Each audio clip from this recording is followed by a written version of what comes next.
One podcast has not been watched by me.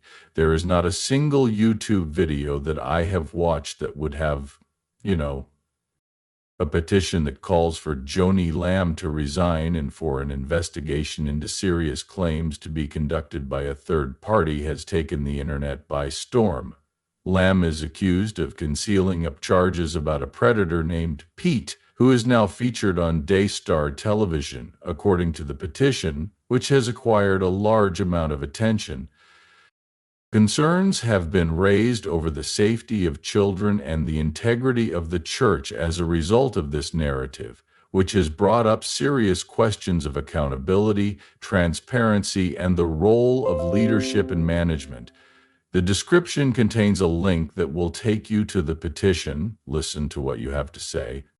At this point, let's get into the specifics. One of the petitions that has been the focal point of this dispute is one that requests that serious allegations about Joni Lamb and Daystar be investigated by an independent party. For what reason would a third party investigate? Given that there has been a gradual erosion of trust in internal investigations, particularly within religious organizations, over the course of time, on far too many occasions, allegations are ignored and victims are left without the opportunity to seek justice. An investigation conducted by a third party guarantees both impartiality and transparency. This eliminates the chance of prejudice or cover-ups, which in turn makes it possible for the truth to be revealed. The importance of this cannot be overstated in situations where the stakes are extremely high, such as when dealing with sensitive subjects such as predatory behavior. The petition contends that the only way to restore public trust and guarantee that justice is carried out is through the conduct of an impartial investigation. It is not only about a single individual or institution when it comes to this call for accountability. Rather, it is about establishing a precedent, sending a message that no one is above examination, especially those in positions of authority, is the goal of this action. Do you have any thoughts? When it comes to the processing of charges, should religious groups be held to the same standards as other types of institutions?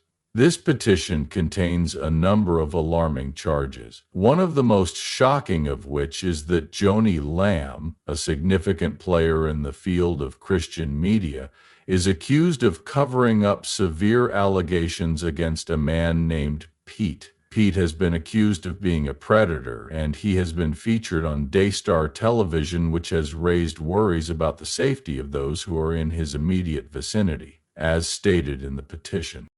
It is not a new phenomenon for religious institutions to engage in cover-ups, but they are always extremely damaging.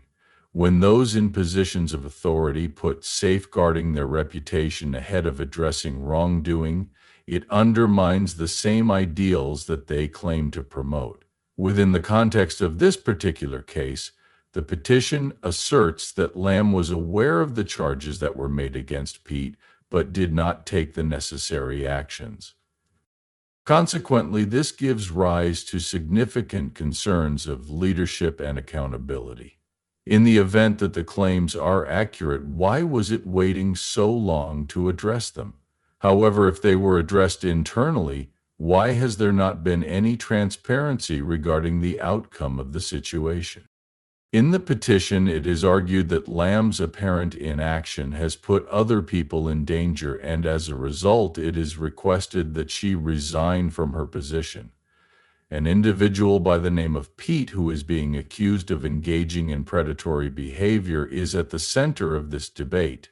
Even though these charges have been made, Pete has been featured on Daystar television, which is a network that was established by Joni Lamb and Marcus Lamb, who passed away before her. Outrage and alarm have been aroused as a result of this, particularly with regard to the safety of children and other vulnerable individuals who may choose to interact with him. The petition draws attention to the perilous situation that would arise if someone who is facing such significant claims against them were to continue to hold a position of power. Not only is it important to hold Pete accountable, but it is also important to safeguard people who might become victims. The fact that he continues to be featured on a Christian network that is viewed by a large number of people has caused many people to doubt the direction that Daystar's leadership is taking.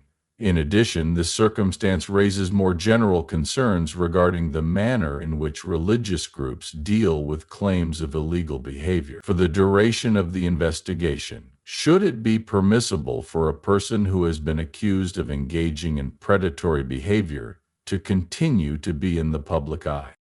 Specifically, the petition asserts that the response is an unequivocal no. The petition expresses concern for the well-being of children, which is one of the most concerning components of the petition. Despite the fact that Pete is continuously affiliated with Daystar Television, the charges that have been made against him show that he may be a risk to children and teenagers. As a result, a great number of parents and others of the community are quite concerned. Protecting children should always be the main priority according to the petition, which underlines this point. It is at best inappropriate for someone who has been accused of such terrible offenses to continue to have a job in which they potentially deal with children. In the worst-case scenario, it is a failure of leadership that holds the potential to have catastrophic effects. This is not simply about a single person, rather it is about the culture of accountability that exists inside organizational structures that are religious. It is imperative that prompt and decisive action be taken whenever allegations are made, particularly instances in which children are involved. One of the arguments made in the petition is that the leadership of Daystar has failed in this area, and it begs for immediate reforms to be made in order to guarantee the safety of everyone engaged. In this petition, accountability and transparency are at the center of the discussion process. It says that faith in religious groups cannot be maintained if these values are not there. It is evident that there is a need for a process that is both clear and transparent in order to handle claims of this nature, as evidenced by the allegations that have been made against Pete and Joni Lamb. It is requested in the petition that a comprehensive inquiry be conducted, not only into the alleged actions of Pete, but also into the manner in which Daystar Television has handled the problem. All of the complaints were thoroughly examined, right? Have the necessary precautions been taken to protect those who might become victims? There are questions like this that require responses. By being transparent, one is not only revealing the truth, but also reestablishing trust in the organization.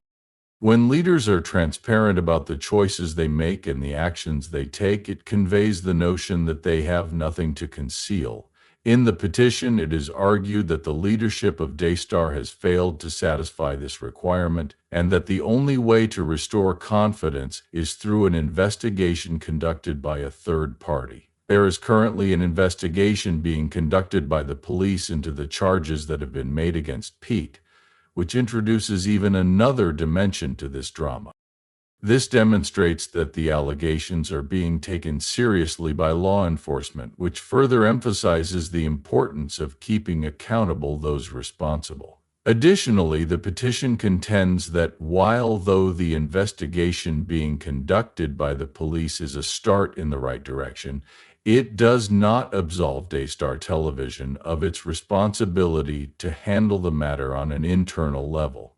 It is the responsibility of religious organizations to safeguard the people they serve, and part of this responsibility is to take charges of misbehavior seriously, even before the legal proceedings have been completed. Consequently, this gives rise to significant concerns regarding the function of religious organizations in the context of combating criminal conduct. If they have a moral obligation to take urgent action, should they wait for law enforcement to take action, or should they take action immediately? The petition contends that the latter strategy is the only one that can be considered appropriate. A call to confront predatory behavior within the church is included in this petition, which is perhaps the most important feature associated with it. It is far too common for complaints of misbehavior to be disregarded or minimized, leaving victims without the opportunity to seek justice and predators free to continue their misconduct. This is something that cannot be allowed to continue, according to the petition. The behavior of predators is something that religious institutions need to speak out against, but they also need to take action against it. In order to accomplish this, it is necessary to undertake exhaustive investigations, eliminate persons who present a risk, and maintain open communication with the community. When it comes to safeguarding victims, this is not just about protecting victims, it is also about defending the church's integrity. The very ideals that leaders claim to represent are undermined when they neglect to address misbehavior in their organizations. The petition urges religious institutions to undergo a cultural revolution, one that places responsibility and openness at the top of the list of priorities beyond all other considerations. It is a wake-up call for Christian organizations all over the world because the petition that demands Joni Lamb's resignation and an investigation into serious charges by a third party that has been submitted demonstrates the critical need of ensuring accountability and transparency, as well as making a commitment to safeguarding those who are the most vulnerable among us. The issue at hand is not limited to a single individual or institution. Rather, it is about establishing a benchmark for the manner in which claims of misbehavior are addressed inside the church.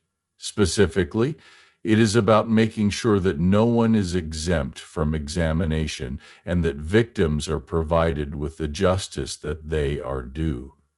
The description contains a link that will take you to the petition. Now is the time to make your voice heard. If you maintain the belief that accountability and openness are important value, please sign the petition, spread the word about the situation, and let's collaborate to make the world a more equitable and secure place for all people.